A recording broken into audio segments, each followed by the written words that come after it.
Hi everyone, back to Evermore YouTube channel. It's Chris back with my rant stroke thought of the day, and it's an anniversary thought, a happy anniversary to our manager, Eddie Howe. That's right, Eddie Howe has been at Newcastle United 3 years today. We appointed him to take over the Baron of Bacon. Well, you know I've gone early there and steer Newcastle United away from the depths of relegation yet again, and he managed to do it in his first season. So here we are 3 years later, and we're talking about whether Eddie Howe has been a success in the 3 years he's been at the football club, or whether he hasn't been a success in the 3 years he's been at the football club. So strap in. I'm going to give you my take on this in a second. If this is the kind of thing you guys like, subscribe, smash that button below, help get us to 9K. We've got a great prize for you.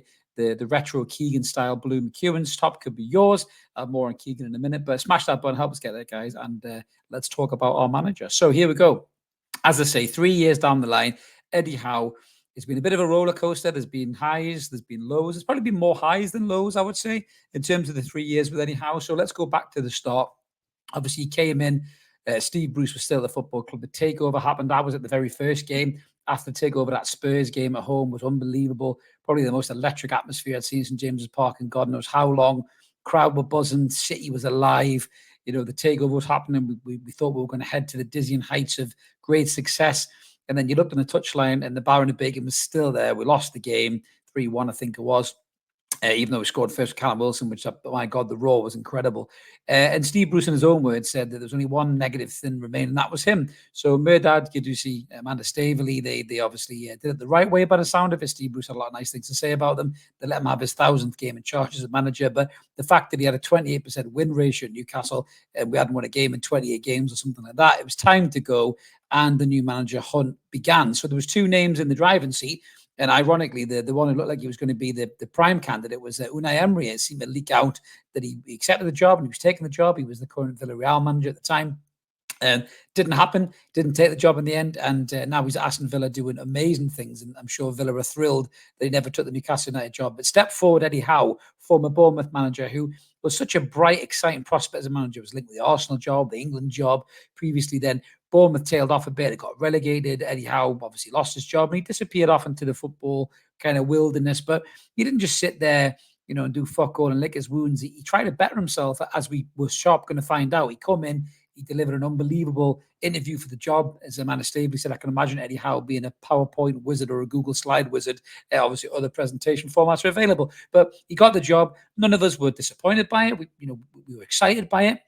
Despite mainstream media, TalkSport in particular, laughing their cocks off, doing a phone-in with Jason Cundy and O'Hara, as memory serves, laughing that they're the richest club in the world, and all they can do is get Eddie Howe, the guy who got Bournemouth relegated, ha, ha, ha. And then they were sharp eating their fucking mouth teeth shit in a minute. Pardon me, I couldn't get my teeth right there for a minute, but they were eating shit and retracting everything that is said previously in a few months' time, because Eddie Howe did the unthinkable, the impossible, and he managed to keep Newcastle United in the Premier League. We finished 11th in that first spell that he had as a manager. Just looking at his kind of points per game ratio for him coming into the football club. So he came in November. We had 27 Premier League games. He won 13, drew 5, lost 9. He had a points per game win ratio of 1.63 or 1.63 points per game, which was incredible, really, in context. I'll tell you why that's incredible in a minute. But he did it with a bunch of players that were ragamuffins, were, you know, people had written them off. We'd written them off. You know, Joe Linton, Sean Longstaff, Mickey Almiron, Shelvey was lazy. He was getting everybody's nerves, even though, you know, there was a player in there he couldn't be asked. But Eddie Howe got them to click, got them to fire. You know, his first game wasn't ideal. He was stuck in a hotel with COVID. We drew with Brentford 3-3 at home. But you could see there was a buzz, there was an excitement. You know, Eddie's first day at work on the training pitch with a whistle, players running drills, players looking fucked. And that was always an accusation for Steve Bruce, you know, that he was too soft for the players. He let them have Fridays off to go play golf and all that kind of stuff. And it's been kind of verified by his former players. You know, you hear like Gabia Bonglahor talk shite going, oh, he was great. Yeah, he gave me Friday afternoon off. I love Steve Bruce. But he wasn't what Newcastle United needed right then. He wasn't the manager to take us to that next level. You know, if we had stayed owned under the Ashley regime, we'd have been relegated. There's no doubt about that. I don't think we would have come back. We would have ended up being like Leeds or Blackburn, you know, and drifting off into the wilderness, you know, who are massive clubs. You know, they've won more than we have in modern times. And we would have been like one of those clubs. I'm so glad that we were taken over and that Eddie Howe was appointed as the manager. So he managed to keep us up in that first season. Yes, he was assisted by a good transfer window in January, but he had to be, because that squad was completely bereft of quality. it was mismatched. It was all over the place. You had a couple of diamonds in the rough, like Alan St. Maximin. Callum Wilson was a good goal scorer. John Shelby had ability, but he looked like he was regressing. He was being lazy. But Eddie Howe managed to get tunes out of players that were still there. He reinvented Joe Linton in that infamous day when he turned into the beast that we know today. When Kieran Clark got a red card, probably the best thing Kieran Clark ever did in his Newcastle career.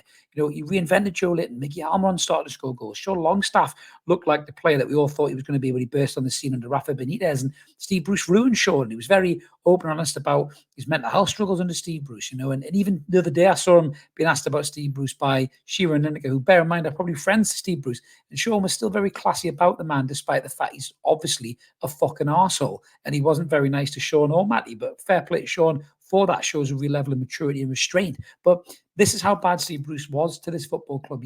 He broke everything behind the scenes. Never mind the regime being unambitious and just wanting to survive and penny pinching and players having baths and wheelie bins. The manager was mediocre. He was happy just to survive in the league. And even when Eddie, achieved the miraculous and got us 11th, people were still going, it's only 1 point more than Steve Bruce, one position more than Steve Bruce. It was bullshit. It really, really was. But the quality came in January. You brought in the players that injected that quality into the team.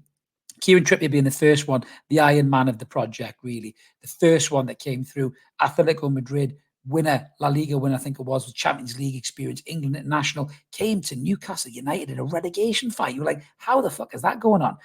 Teams like Man United, their supporters screaming, what the fuck? Why don't we sign Kieran Trippier? He's gone to them fucking idiots. He's obviously gone for the money. And he didn't just go for the money. He went because he believed in the project. And my God, Kieran Trippier was amazing for us. Captain, leader, quality, set pieces. I mean, one of the best players I think I've ever seen put in a black and white shirt. Certainly at fullback, the quality on that lad's right peg is unbelievable. Yes, he's had some iffy moments over the last kind of 18 months, but my God, what a player he was for us. Dan Burn, a bargain, all the way full circle for Dan Burn. Released by Newcastle as a young lad, Blythe Spartans all the way right through Fulham, Wycombe Wanderers, back to Newcastle United, 12 million quid, a bargain, a great signing, a warrior leader, brought heart, brought passion to the club. It was Geordie through and through. It was brilliant to see. Bruno Guimaraes, the quality, the skill, everyone going mad that Arsenal, why did Arsenal get him? Arsenal were going to sign him, but we got Bruno. Sven Botman, one of the most exciting centre-halves in Europe. We signed the lad. It was absolutely brilliant. It really, really was. Then you added more quality in the back of that with Alexander Isak, Sandro Tonali, even Lewis Hall and Livramento now in modern times. We've added some real quality to the squad. But in that first season for Eddie to get us to 11th was miraculous. It really, really was, because we were dead and buried. We were rock bottom of the league. We were heading down through the trapdoor. It was unbelievable for Eddie Howe. And we weren't sure things could even get better than that. And my God, did they not get better the next season? So the next season, all those players together clicked. Alexander Isak's in the mix as well. We're scoring goals. We're playing amazing football. Eddie Howe's points per game average that season, 1.87, 38 games, 19 wins, 14 draws, 5 defeats. We qualified in the Champions League positions, and it was absolutely incredible. But with that quality came that heightened level of expectation, not just from the owners, from a lot of the fan base, but mainly the mainstream media, because we achieved and we got there. And then all of a sudden they had to look at us. They couldn't just dismiss us and laugh us off. They had to look at us. And then they started throwing in their little, pressures that they put on managers and all that other kind of stuff as well on top. And the Champions League season didn't particularly go too well, Freddie, but that season in particular, I went to loads of games that season, and it's some of the best football, the best experiences I've ever been involved in. It was amazing. If you could bottle that and sell it, you'd be the richest person in the world, because it was absolutely incredible. Intensity was our identity. The press, the quality cheering, throw-ins and tackles and everything else. And it was brilliant to be a Newcastle United fan in that season. Some of the results that we had, absolutely incredible. Again, we throw Anthony Gordon into the mix as well, to that another signing, exciting young player that people didn't give a chance. People accused him of being a particular type of character. Everton ran him out of town. We signed him, and he's one of the best, most exciting young players in Europe, and Eddie Howe's got that out of him as well. So he has to take, credit for that, and he deserves the credit for that. The only criticism I would have, I think, for that particular season, that everything was absolutely brilliant, incredible. We get to a Carabao Cup final against a pretty average Manchester United under a pretty average manager who's now been sacked, by the way, and we shit the bed. That's where Eddie Howe's maybe lack of experience comes in as a manager, and a lack of big game experience with those players. The big players didn't show up. We didn't quite deliver. That's the disappointment. I think if these 3 years had ended in a trophy, or got to this point with a trophy as well as that European qualification, nobody would ever be questioning the manager's ability or in-game management or anything at all. So that's probably a negative part in amongst all this positivity. So we end that season, still in that season in fourth. We don't win the League Cup, but that's a disappointment. But we get to the Champions League, and then the experiences of the Champions League is difficult because we can't add to the squad. We can't really do what Manchester City and Chelsea did before us because of the PSR and the FFP rules that many think were brought in to strangle and suffocate the progress and growth of Newcastle United. And I'd probably say they were right with that one. And we are now, unfortunately for us, it's the right takeover at the wrong time. If this had happened back in the kind of early 2000s, or even back in the City days, we would be that elite club that's winning everything in Europe right now, but we are going to struggle to get there with these restraints in the way that prevent teams doing exactly that anymore. So you look at the season, we had the Champions League, fatigue started to kick in, injuries left, right, and centre, not enough quality, not enough depth in the squad. The Champions League campaign itself, really unfortunate. 6 games managed by Eddie Howe, only 1 win, but what a win against Paris Saint-Germain, 4-1 at St James's Park. Fabian Schär, Screamer, Dan Burlog, staff, honestly, absolutely incredible. A night that many Geordies will never forget. What an unbelievable performance. 2 draws and 3 losses as well. But if you go back to the Paris Saint-Germain bullshit handball as well. We were a bullshit referee decision away from another victory there. Could have took us through to the knockout. So there was some mitigations for that as well. But in the Premier League, our points per game, or Eddie's points per game, dropped to 1.58. So 38 managed, 18 won, 6 drawn, and 14 lost. The injuries started to come. We got to another Carabao Cup quarter-final as well, which is incredible. A credible achievement by Eddie Howe. Unfortunately, a Kieran Trippier mistake cost us that. That's when Kieran started to kind of drift away a little bit. I'm not going to get into the off-field problems and all that other shit that goes with it. There was obviously something going on with Kieran as a player. That was disappointing as well, because I think if we'd beat Chelsea, we could have won that competition as well. But, it's all ifs and buts, because Liverpool won it with a bunch of kids, and who knows if they would have played the first team against us. I don't know. But we managed to finish that season, despite all of the injuries, in 7th, which is incredible, given everything that went on, and given the injuries and given the drops of form and everything else as well. But there was some frustrating parts of Eddie Howe within that season, that his stubbornness of playing certain players in positions that just didn't really suit them and didn't suit the team. I think Dan Burn at left back getting skinned week in, week out. We signed Lewis Hall, this young, exciting left back who looked really good from Chelsea, and he was in cryostasis. And arguably you look at Lewis Hall now, today, and he's absolutely incredible, not just going forward defensively, he looks so much better. And you probably got to look at Eddie and say Eddie's brought that out of him. But you look at those games where Burns getting skinned, costing us points, and you think, what the hell's going on? The right-hand side of the midfield is just, we didn't sign players in that position. We went and signed Harvey Barnes, and who's a great left winger, but isn't on the right. And we seem to have left massive holes in the team. Not signing another striker to replace Callum Wilson, or step in for Callum Wilson when he's injured, which he perpetually is right now, regardless of how good he is when he's fit. He's 1 and 2 when he's fit, but now injured all the time. So these are the frustrations that started to grow about Eddie Howe. But as the season started to come to the kind of crux, we started to pick up a little bit of form. We started to win games, and we finished in 7th. And normally that gets you Europa Cup football, Europa Conference football, which we would have been happy with, because it would have been 2 years of back-to-back European qualifications. But we didn't get it because of Manchester United's fucking fluky win, or whatever you want to call it. Man City being on the piss for a week. They won the cup, the FA Cup, and we didn't get it. So Manchester United got Europe instead. So that was the unfortunate element there. Now take us to this season.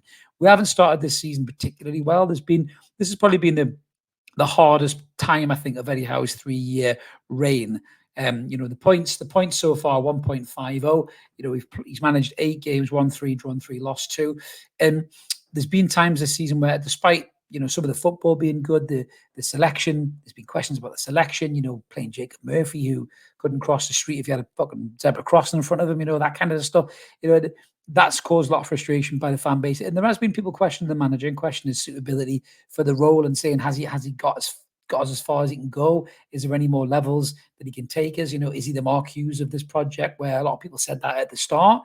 and nobody really wanted to believe that, especially when he got us to top four. Nobody was calling him the Mark Hughes of the project, and everyone was saying he could be the next, Alex Ferguson, Arsene Wenger of this particular club. And, he's had a huge week as a manager, and we've had a huge week as a club. We've had 2 brilliant performances. It doesn't make us back to where we probably were, but the performance that we're seeing, the way the lads are playing, we talked about this on the Monday night show. It's a throwback to what worked so well in that top 4 finishing season. And I think Eddie has, as a young manager, he's still got levels to achieve. He's still got things to learn. I think he's gone back to the drawing board. He's understood what's worked with him well. And that shows a good level of kind of self-assessment and dexterity that he can think, hang on a minute, this ain't working. I need to do something here. He hasn't come out and said it.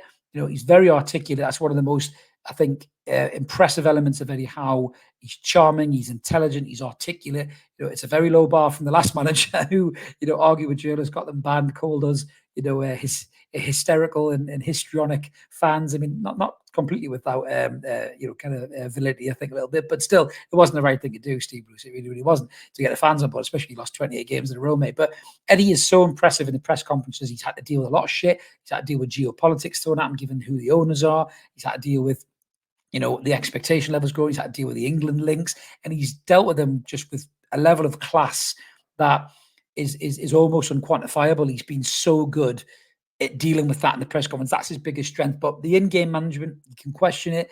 The selections, you can question it. But he's got it right this last week, and I really hope this is a turning point for him, because I feel at the end of this season, Eddie Howe will have to qualify at least in the top 6 to keep his job. Now, whether that's, fair or unfair, that's the modern day pressures of football. You're only as good as yesterday's results.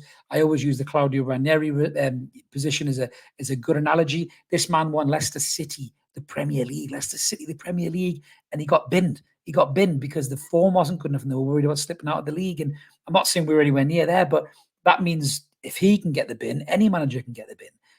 Eddie Howe is not infallible. He's not unsackable, but I think he's got enough credit in the bank for what he's achieved in these 3 years, because it's so much better than it was before. If you look at his overall win ratio, he's 47% win ratio in his entirety as a Newcastle manager. I'm just slipping out the screen there. I don't want to move it because my camera goes off, so I'll just go up and down like a zebedee. So Eddie Howe has managed 138 games, 66 wins, 34 draws, 38 losses, a win ratio of 47.83%. If you compare that to the late great Sir Bobby Robson, a lot more games from 1999 to 2004, 255 games, 190 wins, 64 defeats, 64 draws, 72 defeats, 46.67%. Now, only one manager in the Premier League really beats Eddie Howe in terms of his first spell at the club, and it's no surprise, it's King Kev from 1992 to 1997. Yes, some of that was in the Championship or the First Division as it was. 251 games, 138 wins, 51 draws, 62 losses,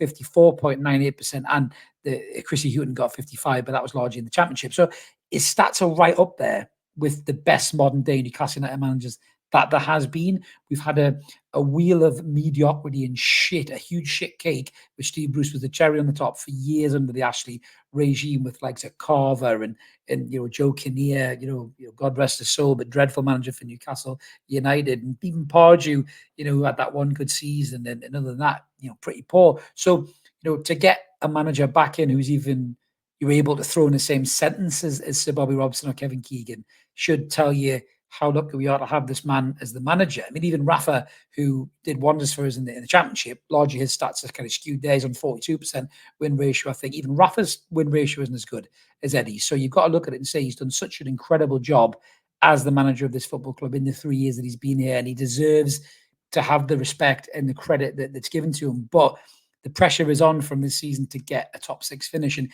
if we keep playing the way we've played in the last week, I really do think we can achieve that. But it's a long season. 2 results aren't going to change the whole thing. There's lessons that need to be learned, and I hope Eddie has learned them from the last 2 games. You can see there's been a change. There's been adaptability. Anthony Gordon on the right-hand side, no more Jacob Murphy, no more Mickey Almiron. These players need to be sold and moved on. That's where Eddie falls down the most for me, is that over loyalty to players. Yes, these players were magnificent getting us to top 4. You look at what Keegan did, David Kelly scoring that goal. Who knows where we would have been without that? David Kelly was flicked. Andy Cole was brought in. Andy Cole was gone. Ferdinand came in. Shearer came in. Keegan always said, buy better, buy better. make yourself better. And that's where Eddie Howe kind of falls down a bit for me. That's the only big criticism I'd have of him, is the over loyalty to players and maybe the stubbornness to not change things when he needs to change it. It's almost too late until he realizes that. But at the minute, we seem to have a good setup, a good team. He thought, we're getting back to where we were in that top 4 finishing season. I hope that can last. Fitness is a huge factor in that. The injuries last season showed how bad they can be for the club. We need a good January. Eddie Howe needs to be supported by the upstairs. Yes, we went for Martin Gahey, God knows how many bids, wasted our time kind of getting led down the garden path by Parish. Maybe that's a lesson to learn from Eddie Howe as a young manager, or the board as kind of new owners of a football club. Don't let people like Parish take the piss out of you. Offer once, twice, thrice, see you later, off we go, down the road, next signing, get another centre-half in. Because if we had done that, maybe the points that we dropped at the start of the season, we could have potentially not dropped them. But, let's see how the season goes from now. I feel this could be a reset after Chelsea and after Arsenal. We're into another cup quarter final. This could be the season. If Eddie could end this season with top 6 and a trophy, then the man is the most successful modern day Newcastle United manager that there has been. But it's very interesting because you look at Keegan, Bobby, and Eddie Howe. They all came at a transformative moment for the football club. No more than Keegan. The club was going down the drain and before Keegan came in. But even Sir Bobby, we had Dalglish that ruined Keegan's squad. Hullet came in, it was disastrous. Shearer nearly left because of this man. Bobby Robson came in and just completely revolutionised that whole football club, brought that sense of unity, that sense of togetherness, that confidence. And that's what Eddie Howe has done with this squad over the last 3 years. There's still a lot of pre-takeover players here, but I think that's an element of Eddie Howe's loyalty to those players, the way he's developed some of those players. But I felt that they've got to the level now where they're not going to get any higher, and we need to add quality in those areas. But he is very loyal to his players. The Bournemouth fans said that about him, and to him, he is the Keegan to the Bournemouth fans. And even they said he was over loyal to certain players. So that's something he has to bring in, a kind of steeliness. That player is not doing it for me anymore. He needs to go on the bench. That player needs to be, improved upon or evolution, in that position. Get me words right for that player. Like Pep did with Joe Hart as a prime example. You look at the next level for Eddie Howe. He's sitting on kind of 1.5 points per game. The likes of the Klopps, Peps, even Arteta now, they're on 2, 3. That's where he needs to get to. He needs better players in the squad to get there, but he also needs to understand that certain players aren't right for certain games, and certain players won't play themselves into form if they're having a stinker and you need to hook them out. So hopefully he has learned that lesson early on this season. This season can end well, top 6 finish and a trophy. But for me, just to summarise the whole thing, Eddie Howe's 3 years at the football club, for me, you've got to say it's a success. We were previously flirting with relegation, just happily stay in the league. Yes, it's a new football club, investment, new stadium maybe, players signed and everything else. But for me, the 3 years under Eddie Howe has to be measured as a success, because we stayed in the league for 1, which was goal number 1. Then it was top 4. Then it was 7th. This season, if we finish 6th, you've got to say that is an improvement again from the previous past of Newcastle United. And if we establish ourselves as a top 6, top 4 club, under Eddie Howe, then he should be given, the kind of support and backing by the club and the fan base to get us on that next level. He's still a young manager, and I feel he's got levels to achieve as a manager. But let us know in the comments below what you think about Eddie Howe, about his 3 years. Do you think it's been a success? Do you think he's taken us as far as he can go and you want to move him on? If so, who would you move him on for? Who would you want to bring in who's available right now to take Newcastle to that next level? The Mancini, if you will, like the City project. But bear in mind, there's a lot of restraints and roadblocks in the way that City didn't have. So think about that before you put the comment in. But we always like to hear from you guys. Drop a comment. We'll do our best to reply. Like and subscribe. Help the channel grow. Help get us to 9K. You can get that Keegan retro shirt if you get us there. Have a belter. Thank you, Eddie, for the 3 years so far. It's been a bit of a roller coaster, but we're certainly in better shape than we were before you got here, mate. And let's hope you can end this season with a top 6 finish and a trophy. Have a belter, everyone. See you later.